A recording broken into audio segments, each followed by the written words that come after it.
अनेक शताब्दियों के लिए विज्ञान का साम्राज्य बना रहा। पुजारी वैज्ञानिकों की तरह से स्थापित हुए और उन्होंने उन सभी वैज्ञानिकों को जो साथ-साथ पुजारी नहीं थे, उन्होंने अपनी शक्ति बढ़ाई।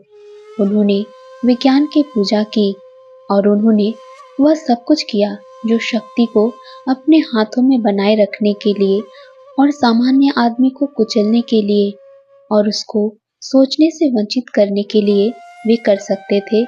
उन्होंने अपने आप को देवताओं के रूप में स्थापित किया। पुजारियों की अनुमति के बिना कोई कार्य नहीं किया जा सकता था। पुजारी जो करना चाहते थे, बिना किसी अवरोध, बिना किसी विरोध के वे करते थे और यह भूलते हुए कि मनुष्य को शक्ति की संपन्नता भ्रष्ट कर देती है। हर समय वे अपनी शक्तियों को बढ़ा रहे थे, जब तक कि वे इस पृथ्वी पर सर्वशक्तिमान नहीं हो गए।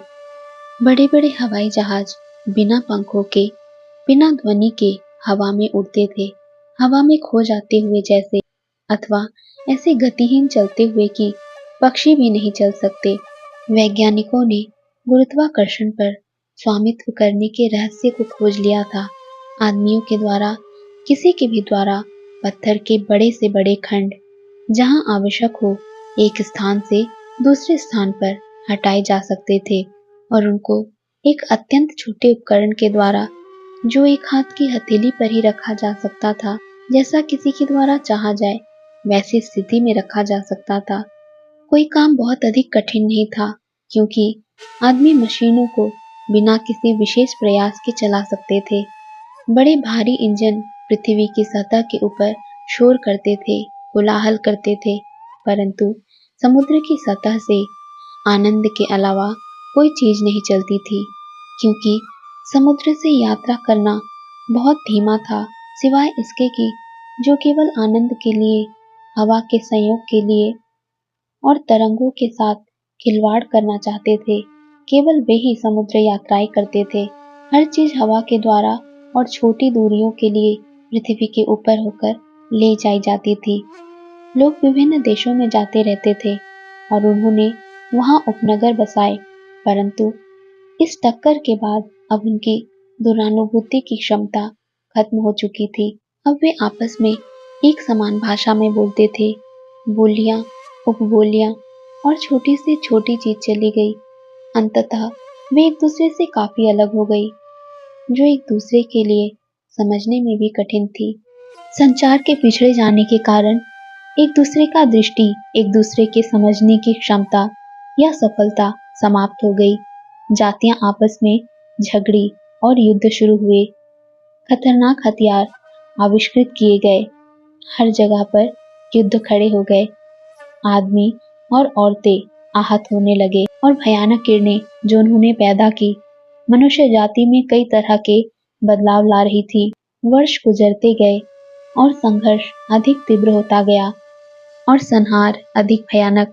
यद्यपि मानव जाति अंधकार के युग में अपने प्रारंभ की खराब अवस्था में थी, तथापि सभी सभ्यताएं नष्ट नहीं हुई, परंतु दुनिया की सतह के ऊपर कई अलग-अलग स्थान थे, जहां पर आदमी और औरतों के छोटे-छोटे समूह उस ज्ञान को बनाए रखने के लिए मानवीय प्रतिभा की जलती बुझती मशाल को जलाए रखने का संघर्ष कर रहे थे। एक छोटा समूह जो शताब्दियों तक, जो बाद में आई, अंधे होकर विनाश के इस अंधकार को देख रहा था। अनेक धर्म पैदा हुए, सत्य जो हो चुका था और सभी समय तक तिब्बत में छुपी हुई गहरी गुफाओं में जो ज्ञान था, को जानने के अनेक प्रयोग किए गए, उनकी प्रतीक्षा करते हुए जो उन्हें पाएंगे दोबारा और उनका अर्थ निकाल सकेंगे। स्थायी, भ्रष्ट न हो सकने वाला इतिहास, नष्ट नहीं होने वाली सोने की प्लेटों के ऊपर खोदा गया। धीमे धीमे करके मनुष्य ने दोबारा फिर से विकास किया। अज्ञान की चमक धीमी पड़ती गई।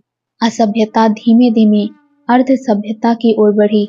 वास्तव में यह एक प्रकार का विकास था।